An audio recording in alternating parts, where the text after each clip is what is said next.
government opens in Guinea.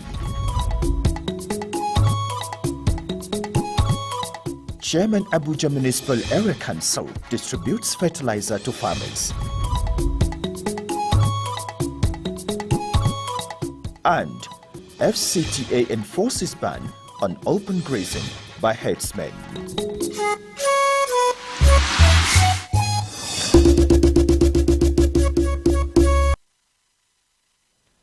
A very good afternoon. Thank you for joining us on the 1 p.m. news on Nta Channel 5 Abuja, the Unity Station. I am Abdullah Hajia. First, we start from the news from the presidency.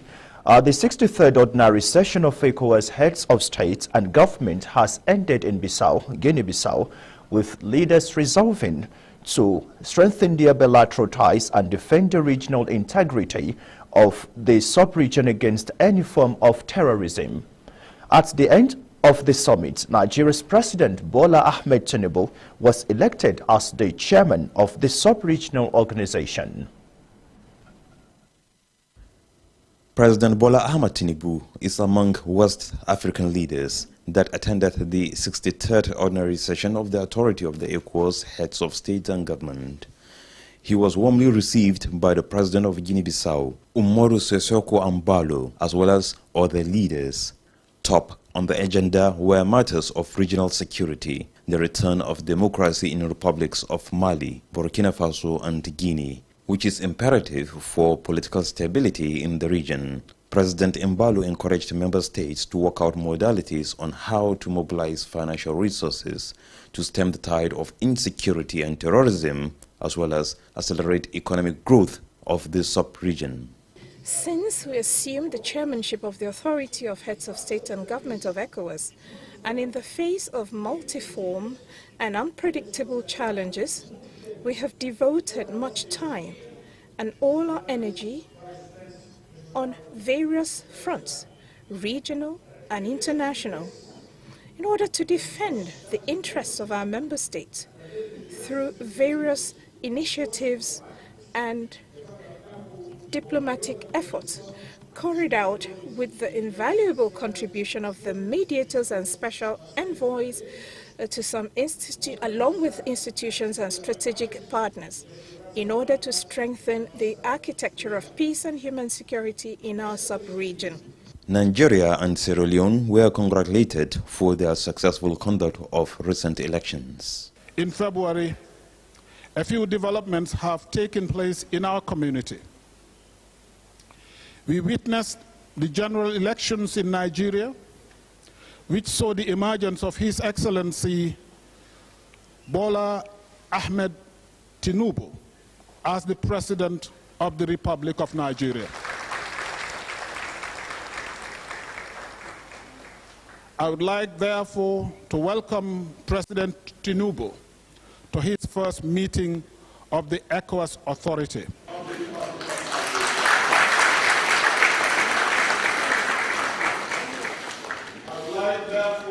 On behalf of the community institutions, I would like to extend our felicitation and best wishes in piloting the affairs of Africa's biggest economy and the largest country, the Federal Republic of Nigeria. ECOWAS Commission President also used the opportunity to commend former President Muhammadu Buhari, while as the then chairman of the ECOWAS, for ensuring political stability in the Gambia and build the institution's headquarters in Abuja. At the end of the summit, President Tinubu was elected as the next chairman of ECOWAS from July 2023 to 2024. Let me first and foremost commit myself to the principle and rule of law. We had a lengthy discussion this morning. Till now,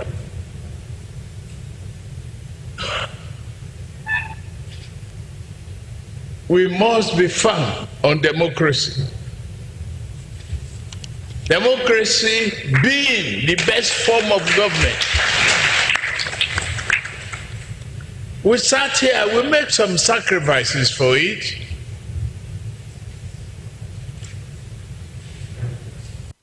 We need it. to be an example. Without democracy, there's no balance, there's no freedom, there's no rule of law.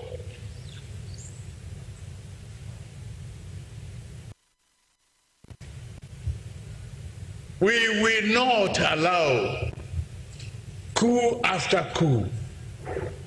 Special Advisor on Communication and Strategy to the President, Dele Alake, briefed on Nigeria's strategic position. It is the efficacy of the policies and the general acceptance of Asiwaju Bola Ahmed Tinubu's policies that have resulted in election as the new chairman of the ECOWAS. Actually, even from Paris, when we were in Paris for the global summit, we've been having feelers. Some heads of states of West Africa had been coming around to actually drop the hint that they wanted him.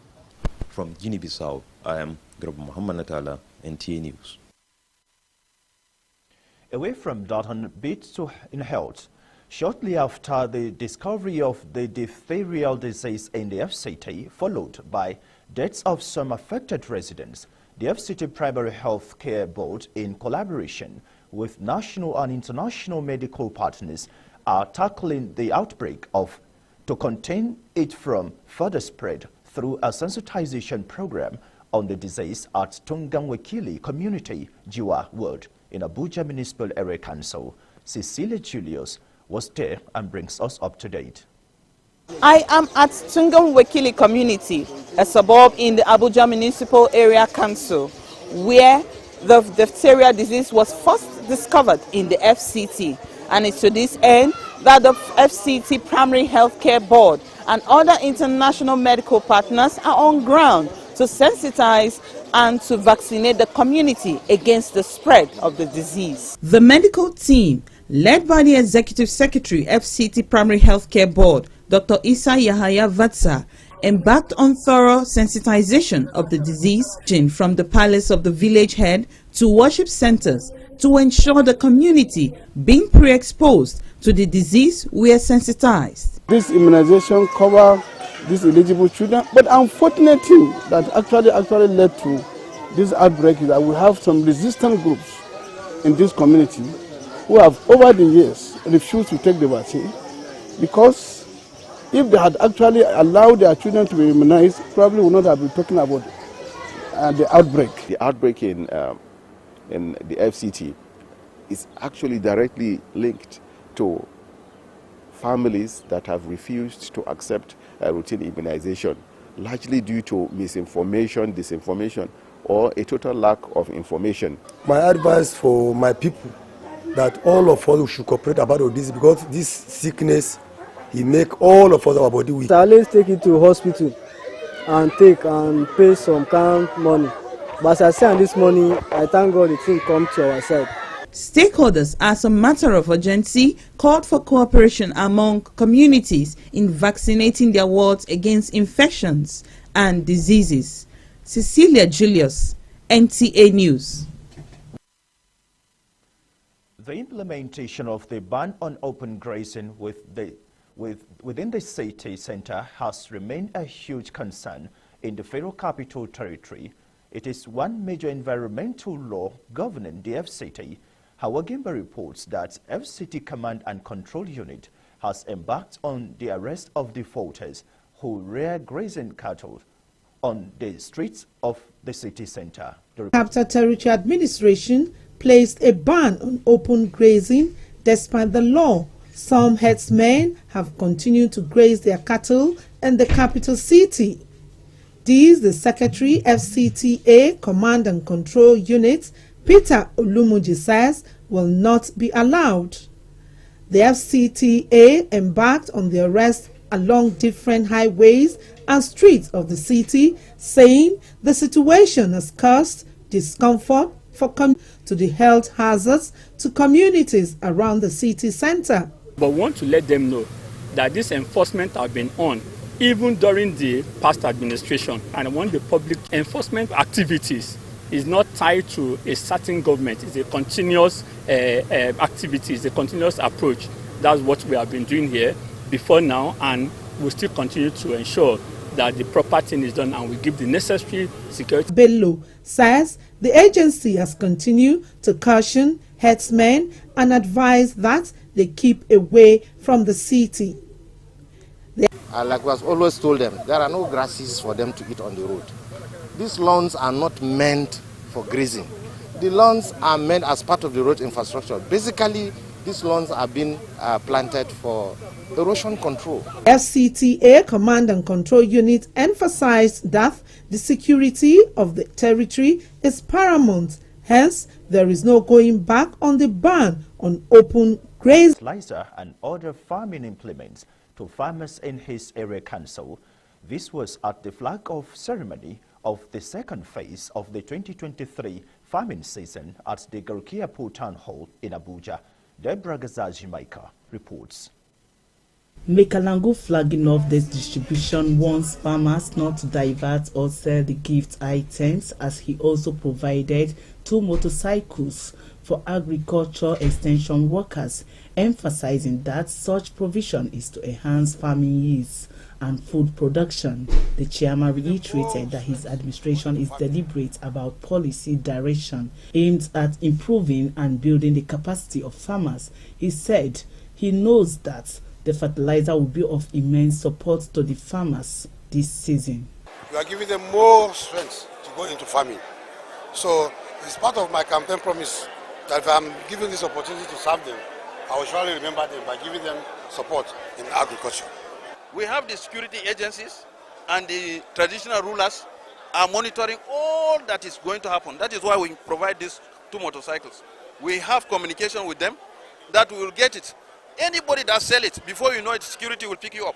At this year's second phase flag-off of farming season, the chairman says he is providing 600 bags of fertilizer, agrochemicals, 20 wheelbarrows, knapsack sprayer, hose, cutlasses, rain boots, and hand gloves for onward distribution to the farmers in the 12 wards of the Abuja Municipal Area Council. In Abuja, Deborah Gazaji-Maika, NTA News.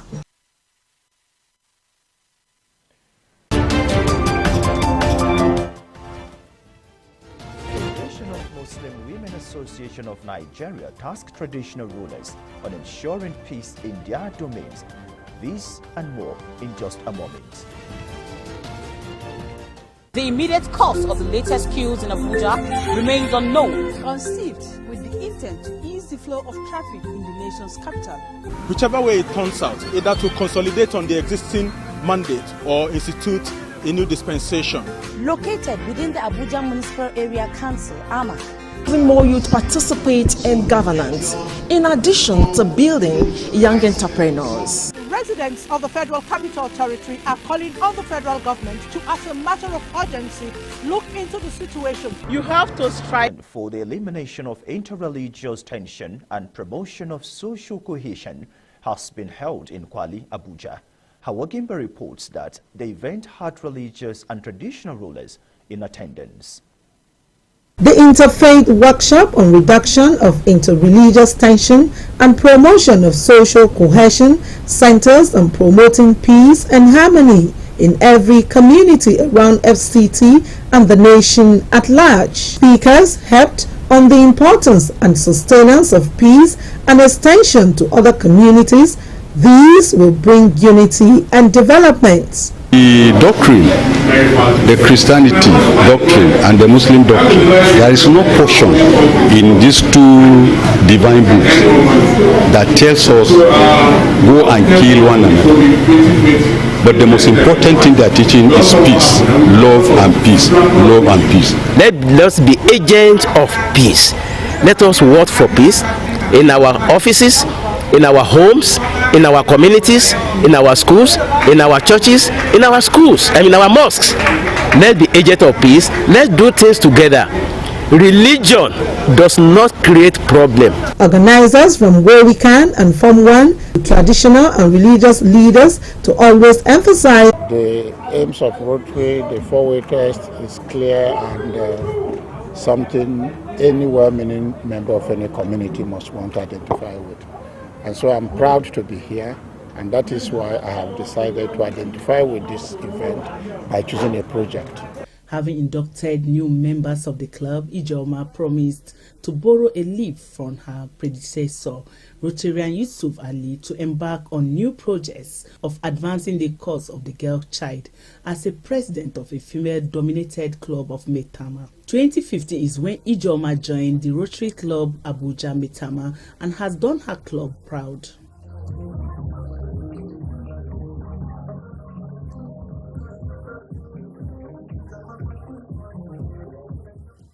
We congratulate her greatly for being our new president, and we know that she's been very hardworking in the club and in the district. Now, it's not going to be a new thing. She's just going to continue what she's used to doing. Because in Rotary, it's 1 year tenure. 1 year, another president must take over. So that 1 year, she must be up and doing.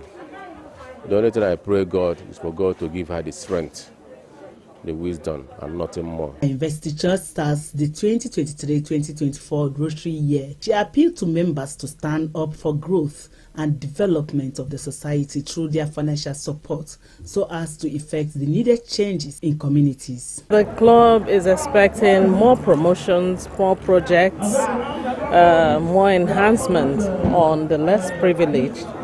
Our focus is what we do for those who cannot help themselves. And this club is an award-winning club. One of the members and a television face with NTA, Cordelia Ukoma, marked her birthday at the event. The investiture of our new president, Barrister Ijeoma Agu, coincides with my own birthday. But I believe God chose it, and it's an act of God, and I give glory to him for every good thing he has done, because it's actually a landmark birthday for me. Some prominent members of the society in both governments were recognized as well. Deborah Gazaj, Micah, NTA News. The Africa CEO's Business Merit Awards has recognized the outstanding contributions of some Africans to the growth of businesses and developments in the civil service. Hadiza Godwin Ebune was at the 7th award ceremony and now reports. May Nasara Umar Kogo, a constitutional lawyer of international repute, is being honored by African CEO's business body as Africa's most distinguished Chief Executive Officer of the year 2023. Visibly elated, the award recipient Nasara Umar Kogo says the well-being of Africa is everyone's responsibility and enjoys all present to help build and develop Africa. I fear taking awards because you are putting me on a ceiling. Whatever are the qualifications that merited me to be given these awards, which means you are expecting me to go higher and higher. And my own particular appreciation is recognition from the African continent. Africa, more than ever before, needs to stand on its own footing. Africa, more than ever before, needs to really redefine its own destiny.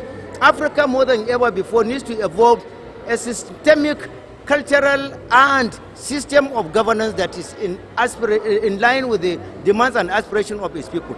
Other awardees and guests say the awards, which are of different categories, show that Nigeria and other African countries are making progress. I feel very overwhelmed. I'm so excited about the meritorious award that was being honored and being given to me today. And the award is purely dedicated to all TPAN members. That's the Tinubu Presidential Ambassadors of Nigeria and Diaspora, which I was the DG. Yes, I presented this award to all my nationals because without them, there's no me. I want to tell Nigerians that by the special grace of God, if you are a businessman, you have a very conducive environment for your business to strive, and we are going to together progress in this government. This award is just a kind of a motivation for me to even do more in the nearest future. The organizers say the recognition of the awardees is to spur them to do more, with the hope that many will emulate their sterling leadership qualities. Hadiza Godwin Ebune, NTA News. Thank you, Adiza. It was an exciting and refreshing moment as TIV Youth Organization Abuja chapter inaugurated their new executive. The event began with the display of their unique culture through songs and dance.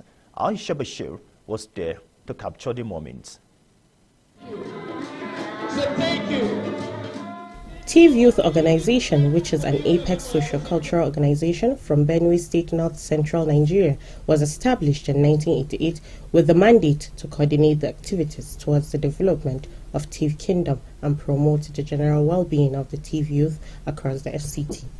There is only one call I have always made to my people all over, for them to always be one, for them to always unite. And I am calling on the new ESCO that has been inaugurated to continue in the trend of the past ESCO, to stand in one accord and unite as a people.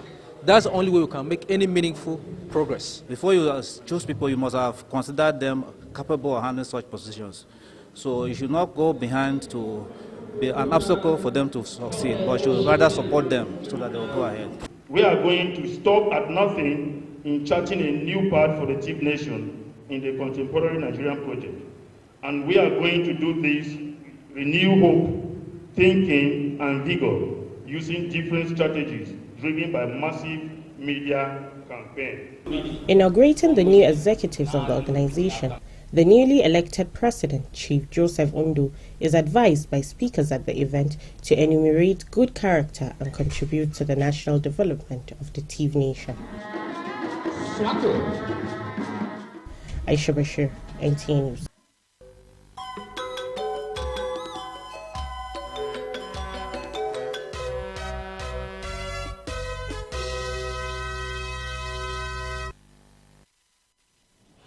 Time now to talk sports. For these and more, let's join our sports desk for Sports Brief. Nigeria beat Ghana 3-0 to lift the women's trophy at the ongoing 2023 African Under-21 Nations Volleyball Championship Zone 3 in Niamey, Niger Republic. Head coach of Nigeria Under-21 women's team, Rekia Mohammed, expressed happiness over the victory of the team. I'm the happiest coach on earth today because this is the first time Nigeria is picking a trophy in the underage championship. We have qualified for the World Championship in Thailand. Talking Scrabble, Ebonyi State-born Enoch Nwali has emerged the new champion of the Masters category in the third edition of the Governor Duyediri National Scrabble Championship in Yenagoa, the Bayelsa State capital. The player recorded 12 wins at the DSP Alame Sieha Banquet Hall with a plus 705 cumulative spread to win the trophy and 500,000 naira star prize at the winner's trophy. Talking basketball, Nigeria's D Tigers came out with a win against Mali in the ongoing African competition. The Nigerian side, which got a wild card to take part in the competition in Angola, started the game strongly and secured 29 in the first quarter of their Group B opener. With Sport Brief, Francisca Bile, NTA News. Thank you, Francisca. And before we go, a recap of some top stories. 63rd Ordinary Session of the Authority of ECOWAS Heads of State and Government opened in Guinea-Bissau. Thank you for your time. That's the news at 1. We will be coming back at 7 with more news. Join us then. I remain Abdullah Hajia. Good afternoon.